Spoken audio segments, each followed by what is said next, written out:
Queridos amigos, sejam todos bem-vindos a mais um encontro virtual para compartilharmos o Evangelho de Jesus. Dando continuidade ao estudo do capítulo 25 do Evangelho segundo o Espiritismo, intitulado Buscai e Achareis, que nós começamos na semana passada, hoje vamos abordar os itens 6 a 11 desse mesmo capítulo. Mas antes, e como já é habitual, vamos fazer uma breve prece para nos apaziguarmos, preparar o nosso coração, a nossa mente, para receber mais uma lição do nosso bem-amado Mestre Jesus. Pai, te agradecemos a oportunidade de estarmos aqui envolvidos no teu amor incondicional, para podermos assimilar mais uma lição do nosso querido Mestre Jesus, que certamente será fundamental para o nosso caminho evolutivo. Mestre, obrigado pelos teus ensinamentos, fiquem conosco, hoje e sempre.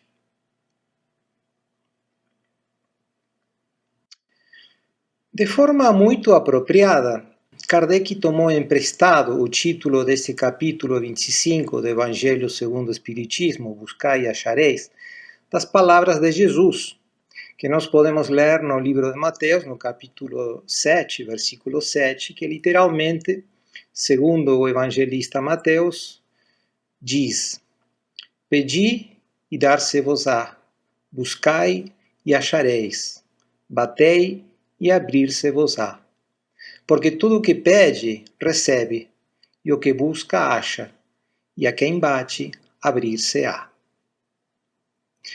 O Espírito Emmanuel, no livro Pão Nosso, psicografado pelo Chico Xavier, nos explica que Jesus enunciou estes três imperativos, pedi, buscai, batei, nessa ordem precisa, atendendo a motivos perfeitamente justificados e embasados na sua divina doutrina. Apesar destes verbos, pedir, buscar, bater, estarem conjugados no modo imperativo, lembremos que Jesus nunca nos impõe nada. Jesus nos sugere, Jesus nos convida a seguir seus ensinamentos, sempre exemplificados pelas suas ações. E o primeiro convite de Jesus é pedir. Ele nos conhece muito bem e sabe dos nossos sofrimentos.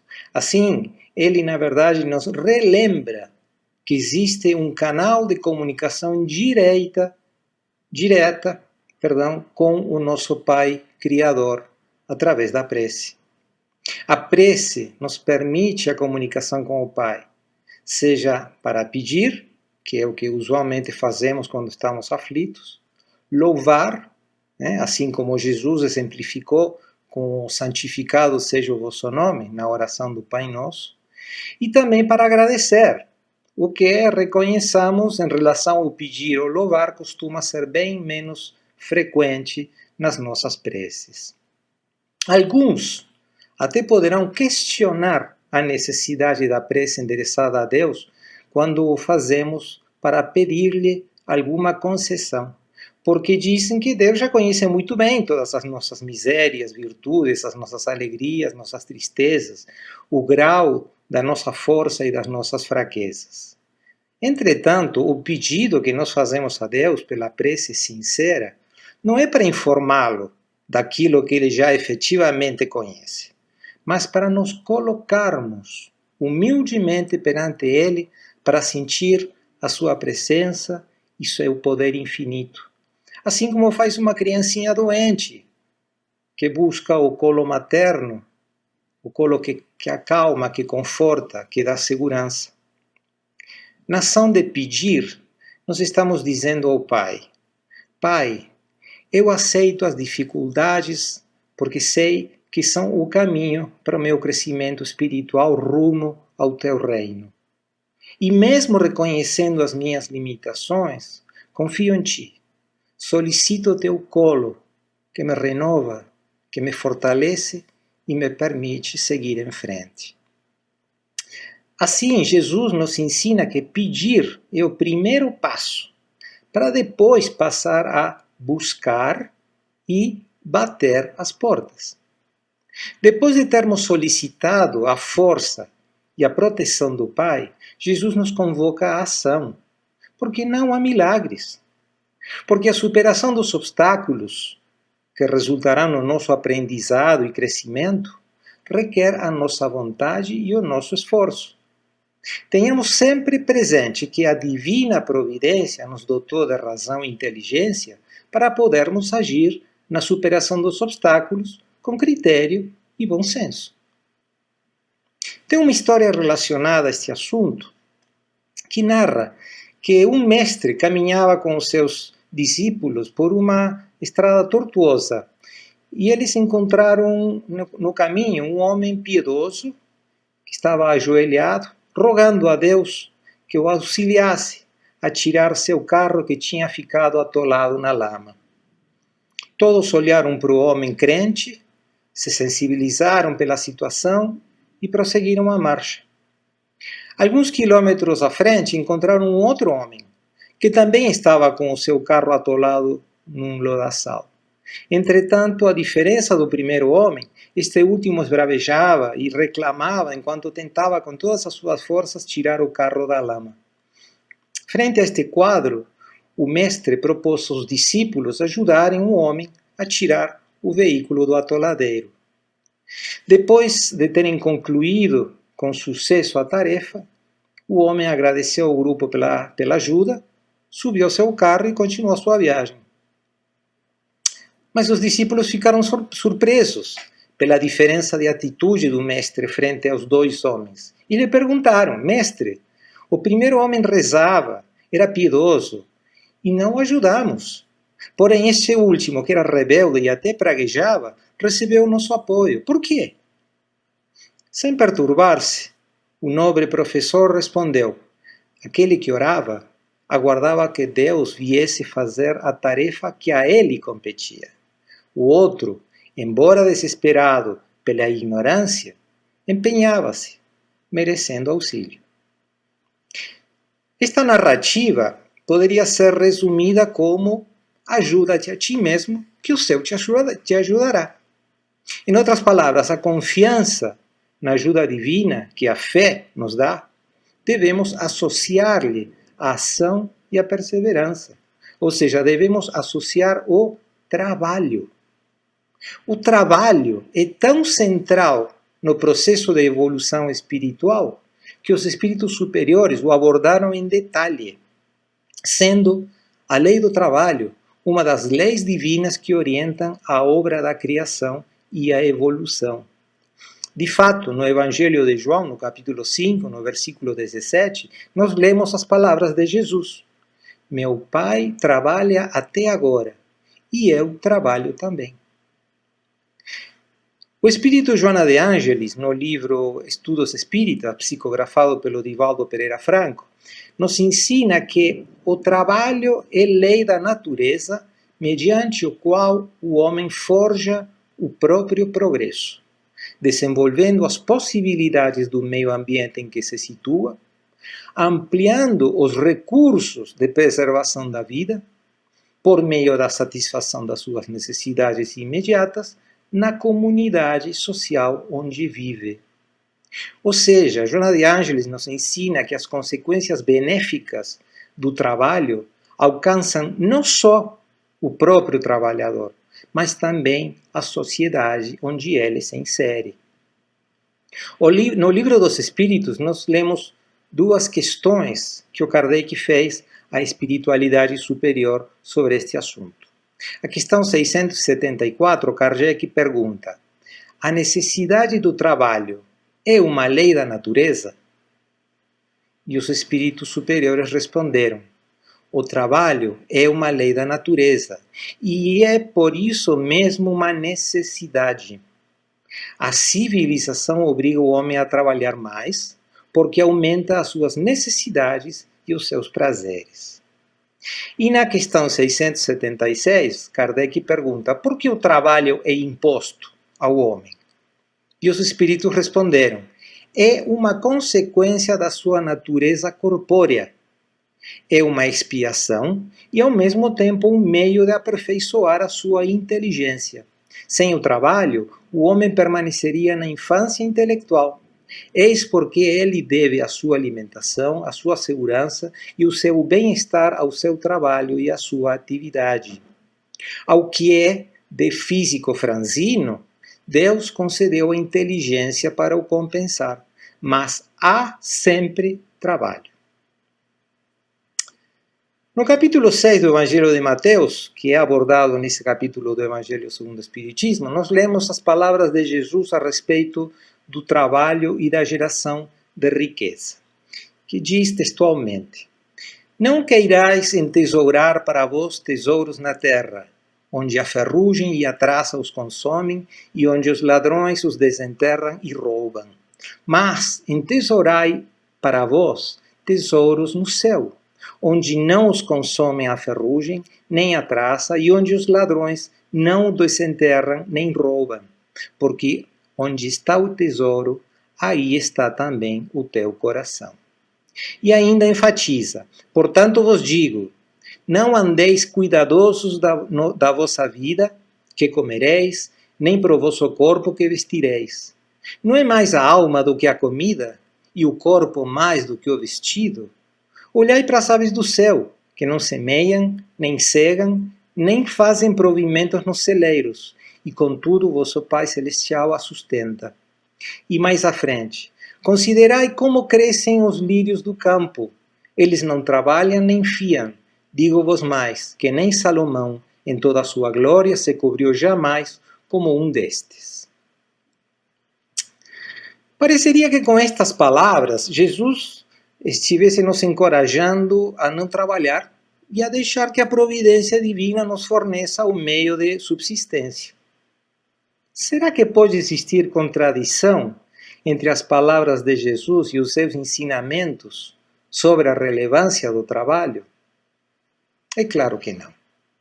Lembremos que na maioria das vezes, Jesus dirigia os seus ensinamentos ao povo da época através de parábolas ou alegorias que facilitavam a compreensão dos conceitos de sua doutrina. O intuito de Jesus, nesta passagem do evangelista Mateus, era fazer com que os homens não focassem exclusivamente os interesses materiais e que não descuidassem o aspecto espiritual. Claramente, as advertências de Jesus nesta mensagem se ajustam perfeitamente aos dias de hoje, considerando a nossa sociedade mais preocupada em gerar riquezas materiais, que a ferrugem e a traça consomem e os ladrões roubam, do que tesouros no céu. Quais seriam estes tesouros nos céus, resistentes à ferrugem, às traças e aos ladrões, aos quais Jesus faz referência? Estes tesouros são os conhecimentos intelectuais que nós adquirimos, os aprendizados morais que incorporamos ao cabedal das nossas experiências, as virtudes que assimilamos, os defeitos que corrigimos. Estes tesouros nós os carregamos o tempo todo e para todo lugar, inclusive depois da morte do nosso corpo físico, porque esses tesouros são da alma. As aves do céu e os lírios do campo, que Jesus nos convida a olhar, certamente não poderiam fazer os trabalhos que o homem precisa fazer para prover a sua subsistência. Mas certamente as aves e os lírios também trabalham. Na natureza tudo é trabalho. Os pássaros trabalham, construindo seus ninhos para se proteger e dar abrigo às suas crias, as quais também precisam suprir com alimento para poder dar continuidade ao ciclo da vida. As plantas trabalham, extraindo do solo os nutrientes, assimilando a luz do sol para produzir os materiais necessários para o seu crescimento, e assim tudo. Na natureza, tudo é trabalho. Na questão 675 do Livro dos Espíritos, Kardec perguntou à espiritualidade superior: só devemos entender por trabalho as ocupações materiais? E os espíritos responderam: não, o espírito também trabalha, como o corpo, toda ocupação útil é trabalho. Esta resposta está alinhada com o que Jesus disse. Meu pai trabalha até agora e eu trabalho também. Ainda nesse capítulo do livro do evangelista Mateus, nós lemos as palavras de Jesus. Não vos aflijais dizendo que comeremos, ou que beberemos, ou com que nos cobriremos. Porque os gentios é que se cansam por estas coisas. Porquanto vosso Pai sabe que tendes necessidade de todas elas, buscai primeiramente o reino de Deus e a sua justiça, e todas estas coisas se vos acrescentarão. E assim, não andeis inquietos pelo dia de amanhã, porque o dia de amanhã a si mesmo trará seu cuidado. Ao dia basta a sua própria aflição. Ou seja, Jesus nos convida a trabalhar, porém, sem nos afligirmos com o futuro, a confiar em Deus e a não descuidar o jardim dos nossos tesouros espirituais. Estes conceitos são reforçados na questão 682 do Livro dos Espíritos, quando Kardec perguntou para a espiritualidade superior: sendo uma necessidade para todo aquele que trabalha, o repouso não é também uma lei da natureza? E os espíritos responderam: sem dúvida. O repouso serve para a reparação das forças do corpo e também é necessário para dar um pouco mais de liberdade à inteligência, a fim de que se eleve acima da matéria. Assim, meus amigos, o trabalho é imprescindível para o nosso desenvolvimento e evolução, mas também o é o repouso, o qual também está dentro das leis da natureza. Nos dias que correm, é necessário enfatizar estes conceitos. Observemos como estão em franco aumento os indicadores de estresse, ansiedade, devido ao excesso de atividades laborais, ao ponto de terem surgido novas síndromes e situações patológicas que descrevem esta situação. Por exemplo, a síndrome do burnout, também conhecida como síndrome do esgotamento profissional. Esta síndrome é uma doença ocupacional que já foi reconhecida pela Organização Mundial da Saúde, a OMS, e é uma síndrome ocasionada por situações desgastantes geradas pelo excesso de trabalho, que pode se manifestar como estresse, alteração do humor, ansiedade, depressão e também ter repercussões físicas. Cansaço extremo, dor de cabeça, problemas gástricos, falta de ar, distúrbios do sono, etc, etc, etc. Um outro exemplo dos nossos atribulados dias, surge aí um novo termo, em inglês, workaholic, uma palavra nova, que descreve a adição patológica ao trabalho, de forma semelhante a outros vícios, como por exemplo o alcoolismo, a adição ao trabalho. Nós precisamos esclarecer e entender que lazer não é sinônimo de preguiça, de aversão ao trabalho.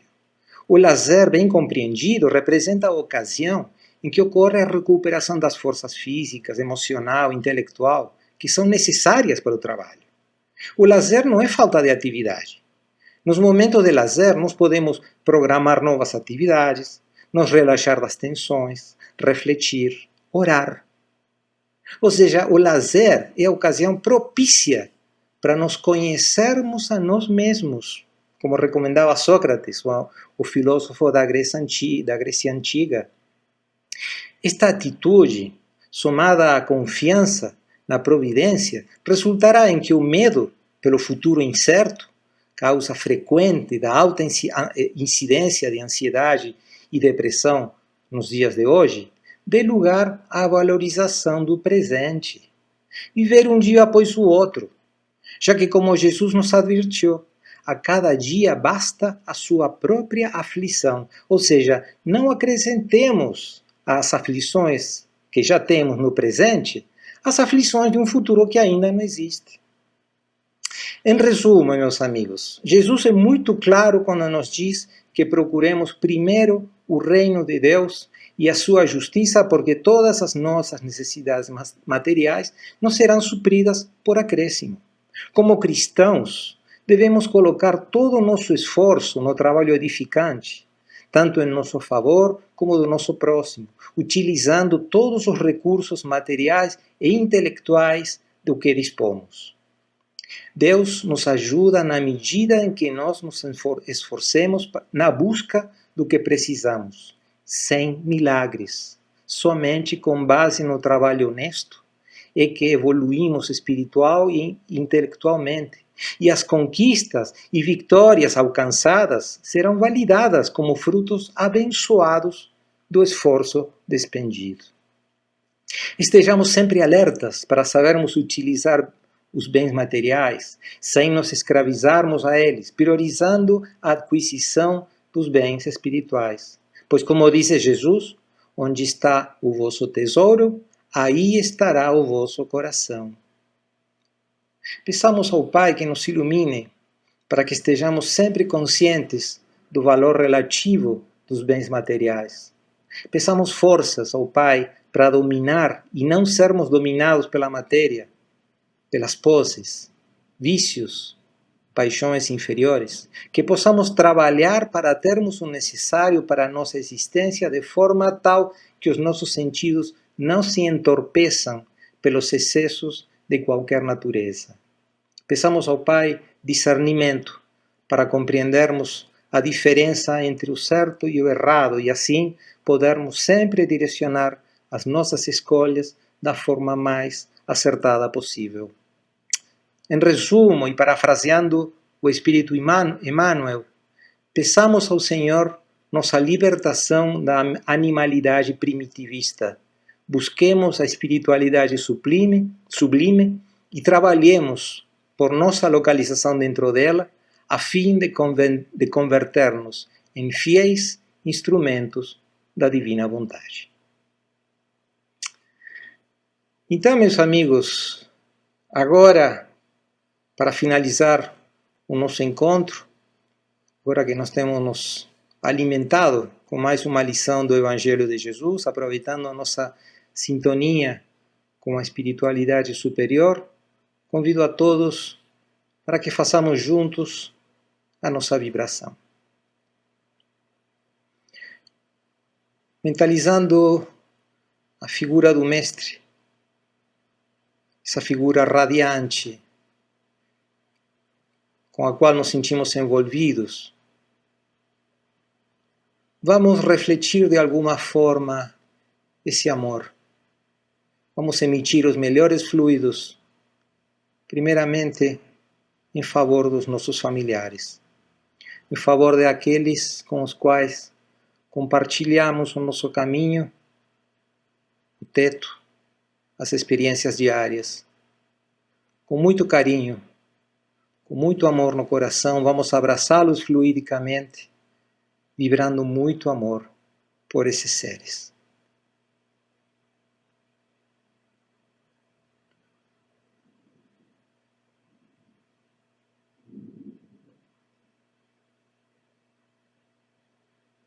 Vamos agora lembrar daquele irmão, daqueles irmãos que estão passando por dificuldades, que estão sofrendo, que estão com aflições que muitas vezes superam a própria confiança no divino.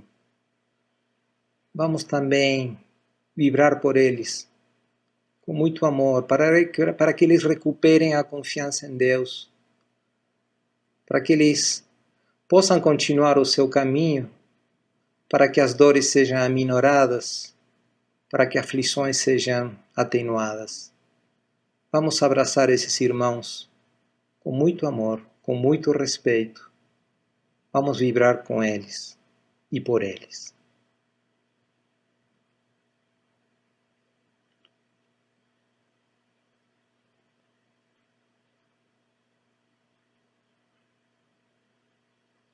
E agora nós vamos ampliar o nosso horizonte de vibração, tentando abarcar a nossa cidade, o nosso país, o planeta. Vamos vibrar pelos povos que sofrem. Vamos vibrar pelos dirigentes, para que sejam iluminados e possam conduzir os seus povos de forma inteligente, de forma caridosa. Vibremos pelo nosso planeta com muito amor.